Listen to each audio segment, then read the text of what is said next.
ดีทุกคนสบายดีวันนี้สิไปไซส์ไอ้ดอกไป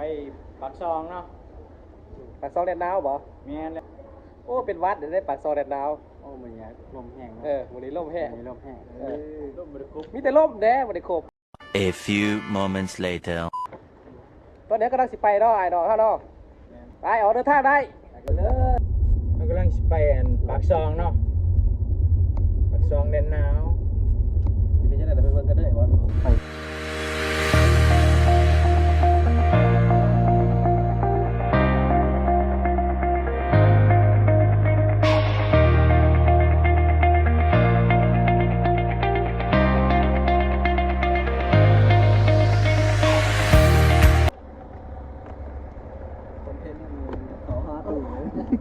ตอนนี้จะมาส่งหมูเขานะรถทุกคนเนาะเพิ่งแป๊บหนึ่งถามว่าหนาไปก่อนถามว่าหนาไปก่อนไป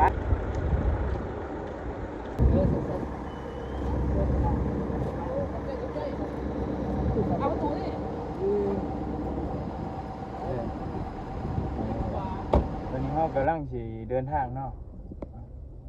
นี่ไอ้น้องมาประมาณจะคนหาคนเนาะสมาชิกใหม่คือคนหนึ่งเนาะ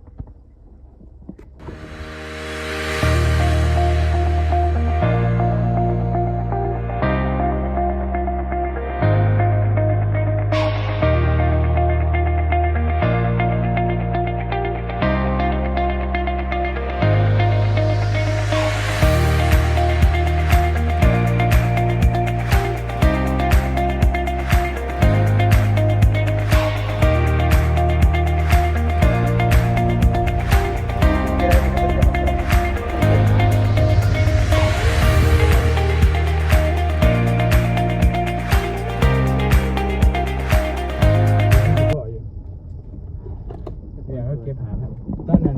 โอ้ยเอาอย่างวันนี้เขาก็ฮอดร้านที่ซองเนาะของเขาครั้งแรกมันก็จะรุ่นๆเนี่ยไทยเช้างามมาสูตรเดี๋ยวอยู่ครับไอ้น้องสวนเด้อไม่ได้ครับนี่กินมันเยี่ยมด้วยสบายดีเนาะตอนนี้เขากำลังฮอด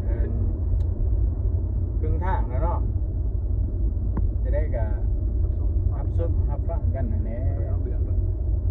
ขับรถเราคุยอ่ะใช่นี่ดิเราอยู่คนนั้นไปฟักขี่วันนี้ก็เข้ากับได้มาหอดเป่าไม้เนาะแล้วก็มาหอดไปเทียมหอยเนาะทุกคนเนาะแล้วข้าสิเขาไปนะข้าไม่ได้สิเขาไปวันกันยังเนาะ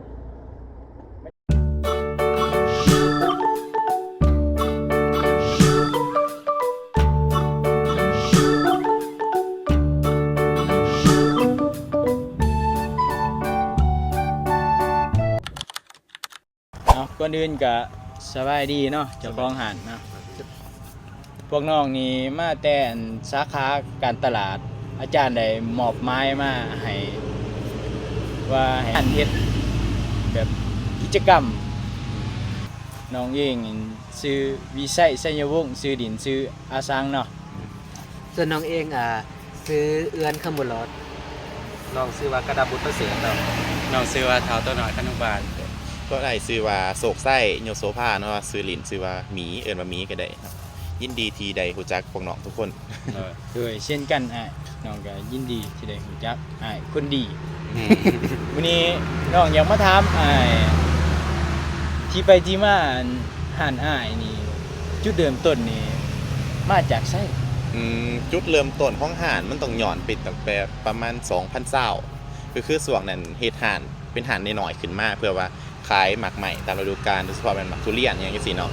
แล้วหลังจากที่ว่าเบิดฤดูทุเรียนสินะก็ห่านนั้นเฮาได้ปิดไว้ก็เลยแบบเฮาอยากคิดหาวิธีสิใช้ประโยชน์ห่านนี้ว่าเฮาสิเฮ็ดจังได๋จังซี่นะก็เลยแบบส่วนนั้นก็มักกินกาแฟก็เลยลองเปิดเป็นห่านกาแฟก่อนอย่างซี่ค่อยๆเฮ็ดมาเทื่อละน้อยห่านเปิดมาดนแล้วบ่ถ้าเปลี่ยนเป็นห่านกาแฟก็สิอยู่ประมาณ3 ปี 4 ปีประมาณนี้ตัวดนเติบเนาะแม่น ชื่อห้านอ้ายนี่เริ่มต้นมาจากไสคือว่า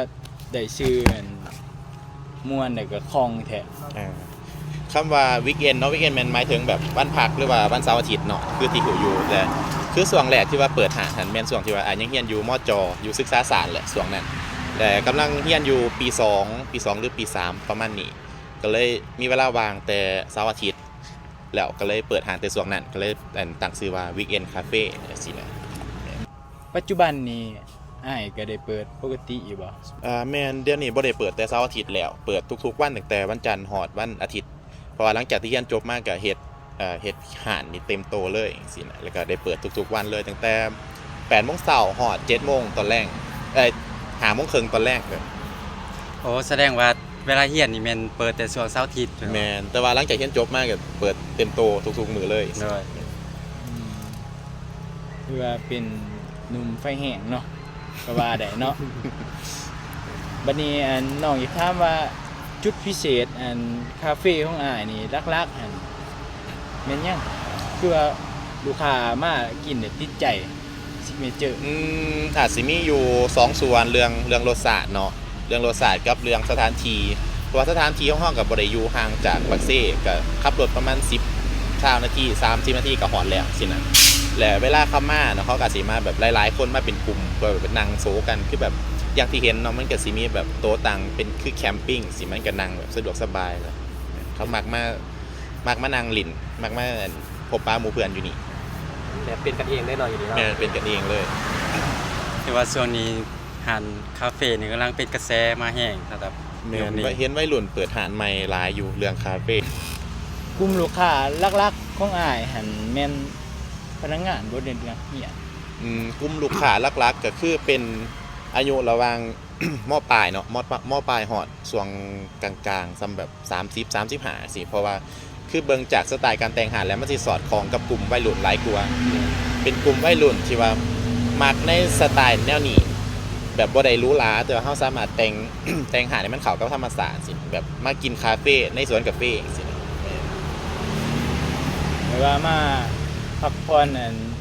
หย่อนใจเนี่ยเนาะแบบยาม แม่น ซุ่มอันชิวๆอะนะ แต่ถามว่าเป็นพนักงานมีบอกกับพ่อมีอยู่แต่ว่าจะเป็นส่วนหน่อย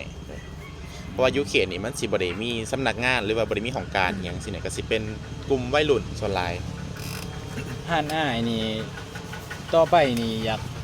ขยายยังบ่ คือตามแผนอาจจะปีหน้าอาจสิมีอาหารเข้ามานำในปี2026อาจสิขยายหารเพื่อเฮ็ดเป็นครัวน้อยๆครัวหนึงแล้วก็มีอาหารเข้ามาเสริมเพราะว่าลูกค้าที่ว่าเขาขึ้นมานี่ส่วนหลายเขาก็สิทำนั่นเครื่องดื่มแล้วก็รวมไปถึงแบบอาหารนำสิถ้ามันมีอาหารนำมันก็สิแบบครบจบในบอนเดียวอย่างงี้สิ